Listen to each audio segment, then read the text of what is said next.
Hello guys, चलो आज अपन बात करते हैं सत्संग के अंदर अपने अंदर जो सत्संग जो क्रिया है वो मैंने बता दी। सत्संग का मार्ग वो मैंने बताना आपको भूल गया था। तो सबसे पहले अपन सत्संग के मार्ग की बात कर ले, उसके बाद मैं बात करूँगा आपको सत्संग संबंधी आतन कि अपने अंदर जो फेफड़ों के अंदर जो हवा जो भरी होती है उसका वॉल्यूम कितना होता है, जो अंदर लेते हैं तो उतने उसका कितना होता है, बाहर छोड़ने पर कितना होता है। तो सबसे पहले मैं आपको बात करता हूँ नासिका सत्संग मार्ग की। तो देखिए वो मैं आपको पहले वीडियो के अंदर बताना भूल गया था, तो यहीं पर बता देता हूँ।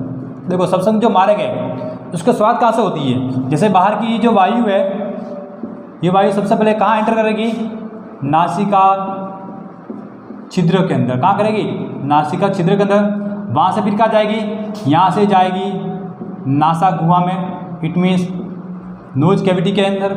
और नासा गुहा से फिर कहाँ जाएगी, नासा गुहा से फिर जाएगी ग्रसनी के अंदर। और मैंने बताया था ग्रसनी के कितने द्वार होते हैं, ग्रसनी के 2 द्वार होते हैं। एक द्वार निगल द्वार जो जाता कहाँ है, भोजन नली के अंदर, तो उसको तो पढ़ना नहीं है। तो जैसे ही भोजन नली में जाता है तो भोजन जैसे ही उसके वहाँ पर मैंने सच में बता दी घाटी ढक्कन, जिसको अपन कहते हैं एपिग्लोटिस।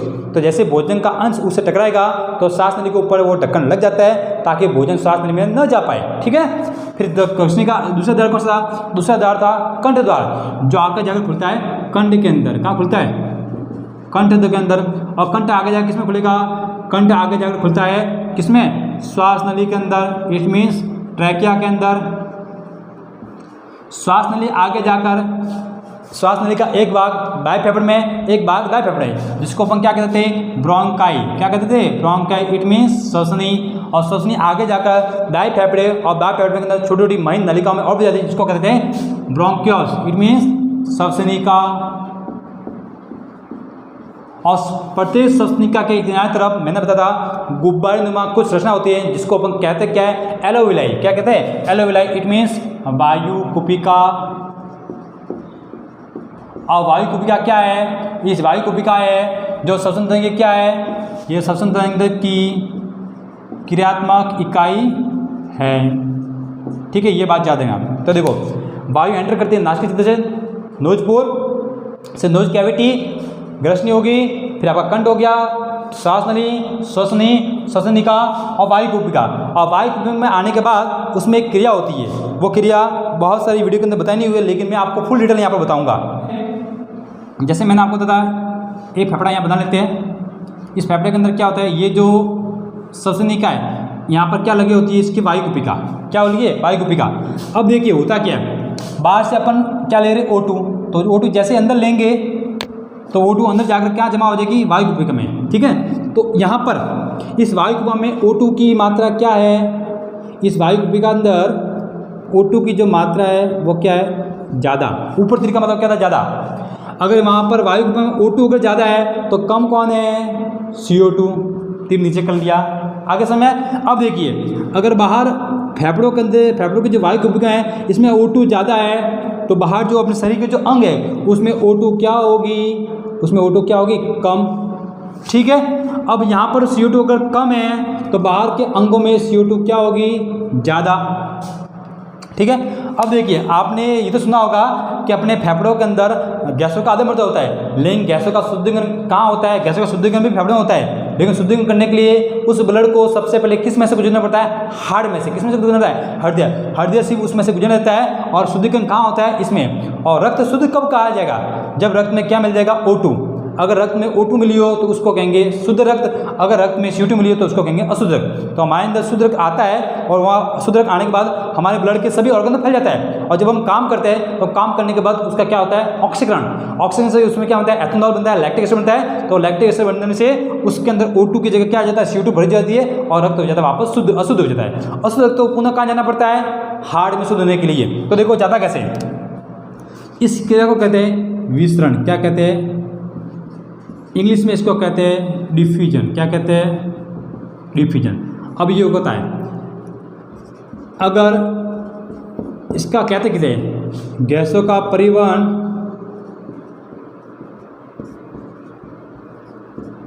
उच्च सांद्रता से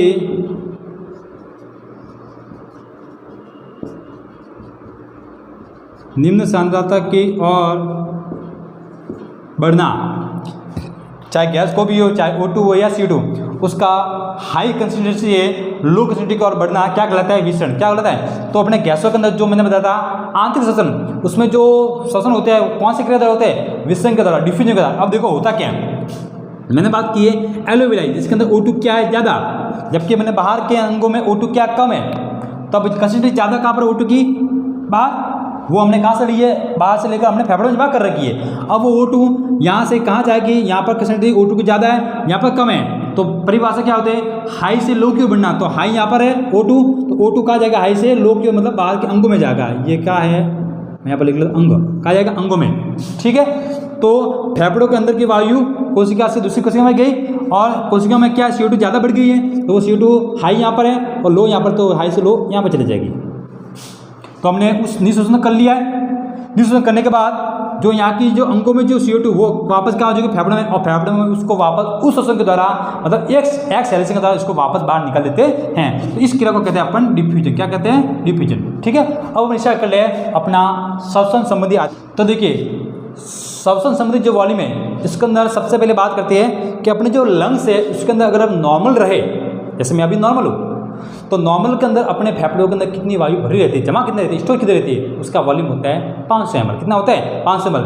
तो अपने फेफड़ों के अंदर जो रिलैक्स पोजीशन है, रिलैक्स पोजीशन को हम कहते क्या है? उसको कहते हैं ज्वारीय आयतन। क्या कहते हैं? ज्वारीय आयतन। It means tidal volume. तो पहले पर लिखेंगे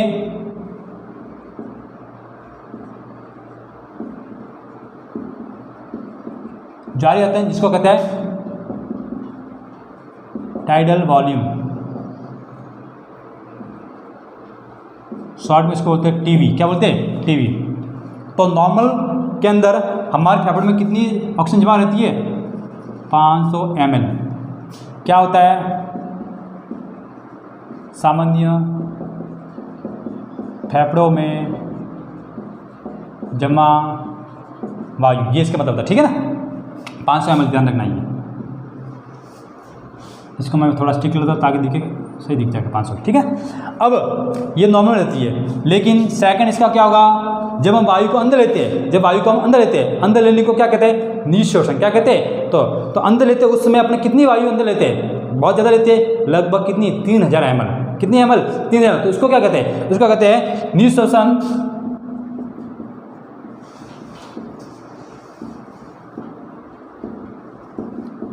आरक्षित आयतन।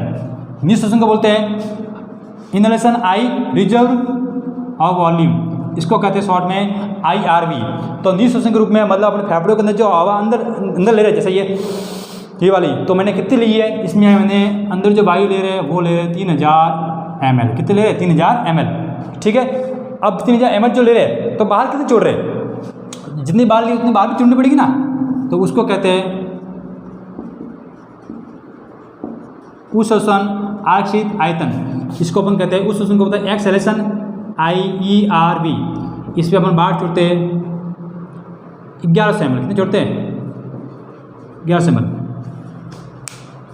3000 अंदर ली, अंदर कितनी ली? 3000। बाहर कितनी छोड़ी? 1100।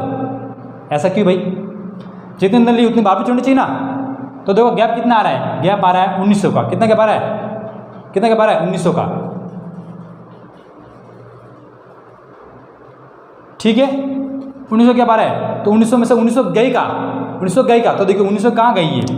चौथा है जिसको कहते हैं रिजर्व रेजिडुअल वॉल्यूम। क्या कहते हैं इसको?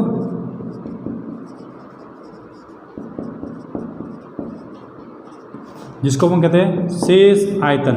क्या कहते हैं? इसको कहते हैं शॉर्ट में RV।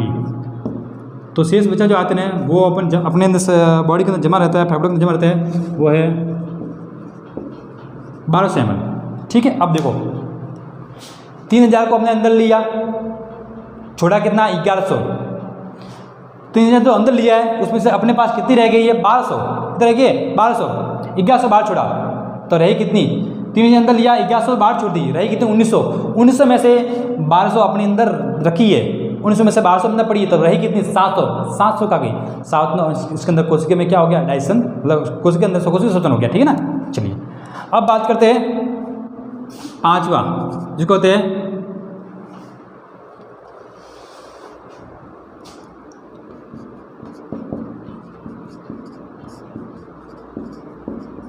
जैविक क्षमता, इट मीन्स वाइटल कैपेसिटी, इसको कहते हैं इंग्लिश में शॉर्ट में VC। अब वाइटल कैपेसिटी होती क्या है? जैविक क्षमता मतलब अपनी पूरी फेफड़ों की जो बायोकेमिकल जो होती है, बायोटिक, उसकी कैपेसिटी कितनी होती है? तो VC को अगर निकालना है तो VC को निकालने के लिए अपन को देखो एक तो TV ऐड करना पड़ेगा, TV के साथ में अपन को IR भी ऐड करना पड़ेगा, और आर रिएक्शन में अपन को जो वायु बाहर छोड़ रहे हैं उसको भी ऐड करने पड़ेगा, इन सभी को है। तो देखो TV कितने में खरीदा था आपने? 500 ml में। आयर भी अंदर कितनी ली थी? 3000, बाहर कितनी छोड़ी थी? 1100। टोटल मिला के इसका आ रहा है 4600 ml। तो जैविक क्षमता अपने जो फेफड़े हैं उसकी वाइटल कैपेसिटी कितनी होती है बेटा? उसकी वाइटल कैपेसिटी होती है 4600 ml। ठीक है। अब पांचवा जो है, छठा जो है वो एक और कर लेते हैं, जिसको कहते हैं टोटल लंग्स कैपेसिटी, मतलब TLC। क्या होता है? TLC। अगर TLC आपको निकालना है तो TLC मतलब पूरे फेफड़ों की जो कैपेसिटी है वो कितनी है? तो उसके अंदर क्या क्या आ जाएगा? एक तो अपनी जो वाइटल कैपेसिटी है कितनी, VC कितनी आई है? 46,000 ml, एक तो वो आ जाएगा। और अपने फेफड़े में बचा हुआ कितना है? RV जो कितना 1200 ml। इन दोनों को जब ऐड करेंगे तो वो आ जाएगा आपका total lungs capacity. It means इसको ऐड करेंगे, इसके लिए VC प्लस RV इन दोनों को करना पड़ता है ऐड। तो VC कितना आपका दिया हुआ है? 4600 ml प्लस RV दिया हुआ है 1200 ml। तो ये टोटल कितना हुआ? ये हो गया 5800 ml। तो अपनी टोटल लंग्स की कैपेसिटी कितनी होगी? 5800। ठीक है, कितनी होगी? 5800। तो एक बार वापस समझ लेते हैं। जारी आता है इट मीन टाइडल वॉल्यूम, मतलब फेफड़ों का नॉर्मल जो पड़ा रहता है वो कितना पड़ा रहता है? 500।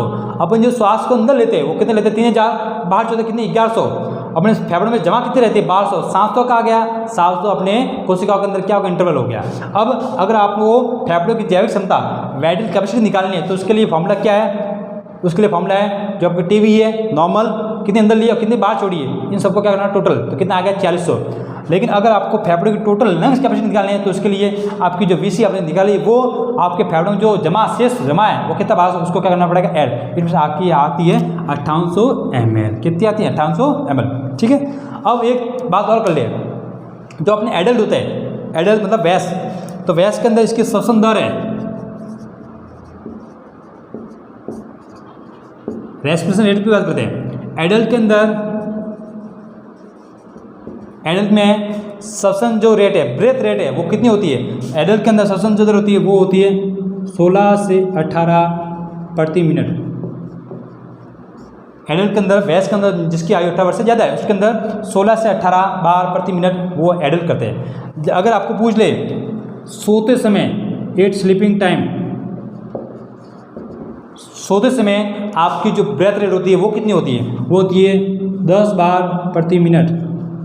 10 बार प्रति मिनट। एग्जाम के दृष्टिकोण से ये आपके लिए बहुत इंपॉर्टेंट है। एक तो एडल्ट का पूछते हैं, एक स्लीपिंग का। लेकिन मैं आपको बच्चों को बताता हूँ, अगर जो बच्चे, जो न्यू बॉर्न बेबी है, न्यू बेबी है, उसके अंदर जो ब्रेथ रेट होती है वो कितनी होती है? थोड़ी ज़्यादा होती है। आपने देखा होगा जब भी बच्चा पैदा होता है तो उसकी जो हार्ट बीट है या श्वसन जो फेफड़े है वो ज़्यादा से ऐसा पंप करते हैं, तो उसके अंदर जो ब्रेथ रेट होती है वो होती है लगभग 21 से 40 प्रति मिनट। 21 से 40 प्रति मिनट। लेकिन जो बूढ़े होते हैं, बूढ़ों के अंदर देखना, बूढ़े व्यक्ति होते हैं उसके अंदर कैपेसिटी होती है 21 से 30 प्रति मिनट। एक तो न्यू बॉर्न बेबी, एक ओल्ड बूढ़े, इन दोनों के अंदर कैपेसिटी कुछ ज़्यादा होती है, जबकि एडल्ट के अंदर और स्लीपिंग के टाइम में क्या होती है? ज़्यादा, कम पूछते हैं। ठीक है ना। तो इस प्रकार से आपका ये श्वसन संबंधी पूरा वॉल्यूम भी आ गया।